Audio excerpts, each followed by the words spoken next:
तो गाइस कैसे हैं आप सब लोग। Rise of the Himani Lord के एपिसोड 13 के साथ हाजिर हूं। तो लास्ट एपिसोड के एंड पे हमने देखा था कि चुलसान जो होता है हमारे जोखा को पंच मारने के लिए आगे बढ़ता है, जहां पर से हमारा जो जोखा होता है उसे लगता है कि उसके हाथ में तलवार है और वहां पर तलवार को घुमाकर उसके पेट के ऊपर स्ट्राइक लगाता है। लेकिन वो स्ट्राइक कहां से लगेगी जब उसके पास तलवार है ही नहीं। तो चुलसान पीछे हटता है, फिर साथ से एक जबरदस्त पंच दे मारता है, जिसकी वजह से हमारा जोखा वहीं पर ग्राउंड के ऊपर गिर जाता है और कहता है मैं यहाँ पर बिना वेपन के फाइट कैसे कर पाऊंगा, क्योंकि आज तक मैंने बिना वेपन के कोई प्रैक्टिस की ही नहीं और ना ही मुझे कोई फिस्ट आर्ट आती है। तो इसी के साथ ही चुलसान उसके ऊपर चढ़ जाता है और उसे वहां पर पंचेस मार रहा होता है। तो हमारा जियोन जो होता है वहां पर नीचे गिरकर पंचेस खा रहा था, जबकि चीफ साइड के ऊपर खड़ा ये सब कुछ देख रहा होता है। सेकंड ब्रदर उसे कहता है कि तुम्हें नहीं लगता कि हमें इस फाइट को रुकवा देना चाहिए, मुझे नहीं लगता कि जोका यहाँ पर इस फाइट को कंप्लीट कर पाएगा, वो इस फाइट को जीत पाएगा। तुम्हारा जोका जो होता है वहां पर बस मार खाया जा रहा था, फिर साथ ही वो चलाकर कहता है कि ऐसा क्यों तुम यहाँ पर मुझे इस तरह से पंचेस क्यों मार रहे हो। और साथ ही हमारा जोका जो होता है अब यहाँ पर उसके मुंह पर एक पंच मारता है, लेकिन जोका के पंच के अंदर बिल्कुल भी दम नहीं होता, जिसकी वजह से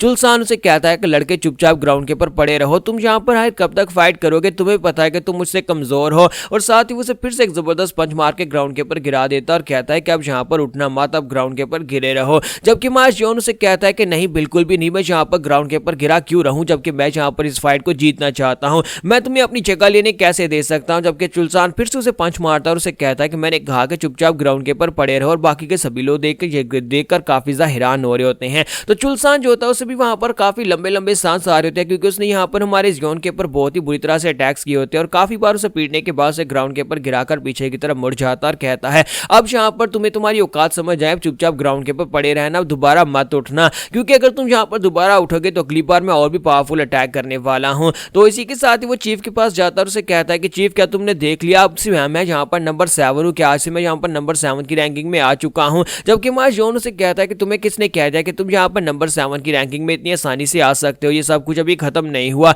अभी तो यहाँ पर सब कुछ बाकी है। और इसी के साथ ही मार्श जॉन वहां पर उठकर खड़ा हो जाता है और कहता है कि मैं यहाँ पर तुम्हें कभी जीतने नहीं दूंगा। और इसी के साथ ही मार्श जॉन इस बार जब उठकर खड़ा होता है तो उसकी बॉडी के अंदर से उसकी स्पेशल पावर्स रिलीज हो रही होती हैं और मार्श जॉन उसे कहता है कि ये फाइट तो एंड तक जाएगी, मैं देखता हूँ कि तुम कैसे इस फाइट को जीत पाते हो, क्योंकि यहाँ पर शुरुआत से ही नंबर 7 मेरा, मैं नंबर 7 किसी को लेने नहीं दूंगा। तो चुलसान भी काफी हैरान होता है और कहता है कितनी मार खाने के बाद ये लड़का अपने पांव पर खड़ा कैसे हो गया। अगर मैं यहाँ पर किसी आम बंदे को इस तरह से पीटता, क्योंकि अक्सर मेरी यहाँ पर फाइट्स होती रहती हैं, कुछ गैंगस्टर्स के साथ भी फाइट होती है जो काफी हट्टे कट्टे और मसल्स वाले होते हैं, उनको भी इस तरह से मैं पीटता तो वो भी दोबारा उठकर खड़े नहीं हो पाते, लेकिन ये लड़का फिर से उठकर खड़ा हो गया है, मुझे लगता है कि इस लड़के के अंदर कुछ ना कुछ बात तो जरूर है। तो चीफ भी उसे कहता है कि ये फाइट यहाँ पर खत्म नहीं हो सकती, अगर तुम खत्म करना चाहते हो तो फिर हमारा जोखा इस फाइट को जीत जाएगा, और अगर तुम इस फाइट को जीतना चाहते हो तो फिर तुम दोनों में से किसी एक को गिव अप करना पड़ेगा। तो इसी के साथ चुलसान कहता है कि तो फिर ठीक है, मैं यहाँ पर इस लड़के को अब मार डालूंगा। और इसी के साथ ही वो जंप करते हुए आगे बढ़ता और कहता है कि लड़के अब यहाँ पर मरने के लिए तैयार हो जाओ,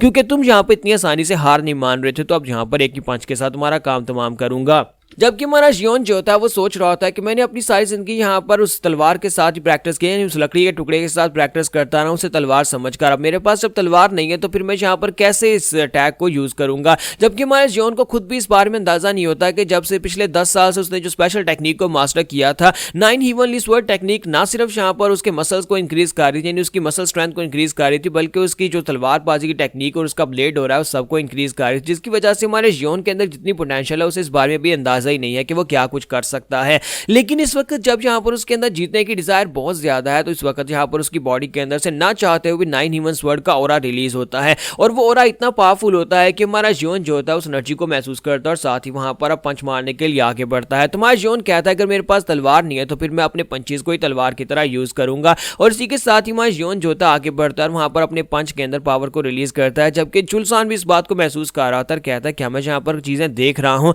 मुझे ऐसा क्यों लगता है जैसे मेरे सामने एक छोटा सा डेविल खड़ा है जिसके हाथ के अंदर बहुत ही पावरफुल प्रेशर रिलीज हो रहा है। तो हमारा जियोन जो होता है वहीं पर से उसे पंच दे मारता है, तो इतनी स्पीड के साथ उसे पंच मारता है कि दूसरे सभी लोग देख भी नहीं पाते। तो हमारा जियोन उसके पेट में जब पंच मारता है तो चुलसान के मुंह से ब्लीडिंग होती है और चुलसान जो होता है वहीं पर ग्राउंड के ऊपर गिरने लगा है। तो हमारे जियोन को लगता है कि एक पंच के साथ काम नहीं चलेगा, वो दूसरा पंच मारने के लिए आगे बढ़ता है और कहता है अगर एक पंच से काम नहीं चलेगा दूसरा पंच मारूंगा। और जैसे वो दूसरा पंच मारने लगता है चुलसान ग्राउंड के ऊपर धड़ाम से गिर जाता है। तो जियोन कहता है कि ये हुआ क्या, ये कैसे हुआ। सेकंड ब्रदर भी कहता है कि मुझे लगता है कि मैं इस फाइट को रुकवा देना चाहिए, हमारा जियोन उसे हरा नहीं पाएगा। लेकिन जब वो साइड के ऊपर देखता है कि चुलसान गिर चुका है, वो कहता है हाँ ये क्या हो गया, ये कैसे हो गया, वो बंदा ग्राउंड के ऊपर कैसे गिर गया। तो वो चीफ उनसे कहता है कि तुम में से किसी ने यहाँ पर देखा कि यहाँ पर हुआ क्या है। तो वो लोग कहते हैं नहीं चीफ, हम में से किसी ने यहाँ पर कुछ भी नहीं देखा, बस इतना पता है कि हमारा जियोन जो था उसने अपने हाथ में पावर्स को रिलीज किया था और पंच मारने के लिए आगे बढ़ा था, और उसने लगता है कि एक ही पंच के साथ इसका काम तमाम कर दिया है। लेकिन हो सकता है कि यहाँ पर यह लड़का कमजोर हो जिसकी वजह से वो बेहोश हो गया है।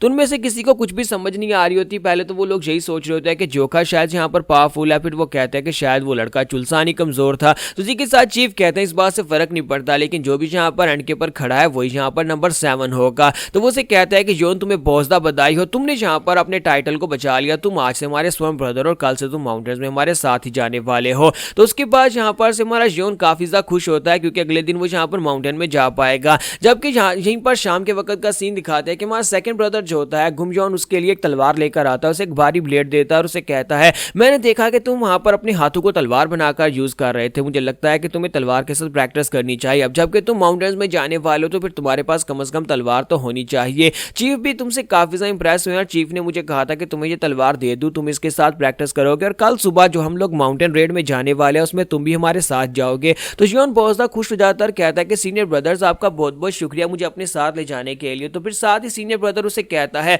अच्छा ठीक है, अब तुम्हें यहाँ पर जो भी करना है वो सोच समझ कर करना होगा, तुम हमारे साथ जाने तो वाले हो लेकिन वो जगह बहुत ज्यादा खतरनाक हो सकती है क्योंकि तुम्हें शायद पता नहीं है कि हम लोग वहां पर जाकर करते क्या है, वहां पर जाकर हमें दुश्मन से फाइट करना पड़ सकती है, लोग इतनी आसानी से हमें टोल टैक्स नहीं देते जिसकी वजह से हमें फाइट करना पड़ती है। तुमने अक्सर अपने सीनियर ब्रदर्स को देखा होगा कि वो जख्मी होकर वापस आते हैं। तो फिर साथ ही सीनियर ब्रदर उसे कहता है कि मैंने आज यहाँ पर तुम्हें देखा फाइट करते हुए और मुझे लगता है कि तुम्हें यहाँ पर एक तलवारबाजी की टेक्निक सिखानी चाहिए। मैंने तुम्हें बताया तो होगा कि मैं शाओलिन के मॉन्क्स के साथ रहकर आ चुका हूँ, तो उनके पास एक बहुत ही खास टेक्निक थी डीमन स्लेइंग स्वॉर्ड टेक्निक, अगर तुम चाहो तो मैं तुम्हें यहाँ पर डीमन स्लेइंग स्वॉर्ड टेक्निक सिखा सकता हूँ। तुम्हारा जियोन उसे कहता है कि हाँ क्यों नहीं, लेकिन मैं यहाँ पर क्या इतनी आसानी से तलवार को यूज कर पाऊंगा। तो वो कहता है हाँ क्यों नहीं, तुम कर पाओगे, जब मैं तुम्हें डीमन स्लेइंग स्वॉर्ड टेक्निक सिखाऊंगा उसके बाद देखना तुम बड़ी आसानी से यहाँ पर अपनी तलवार को यूज कर पाओगे। अब जल्दी से मेरी तरफ देखो, मैं यहाँ पर उसे तुम्हारे सामने परफॉर्म करके दिखाता हूँ। और इसी के साथ सेकंड ब्रदर जो होता है अपनी तलवार को उठाता है और उसे कहता है कि अब यहाँ पर देखते रहो, जैसे जैसे मैं अपनी तलवार को घुमाऊंगा तुम्हें भी ऐसे ऐसे अपनी तलवार को घुमाना और बहुत ही जल्दी तुम सीख जाओगे। तुम्हारा जियोन बहुत सा खुश हो जाता है और कहता है कि सेकंड ब्रदर तुम्हारा बहुत बहुत शुक्रिया।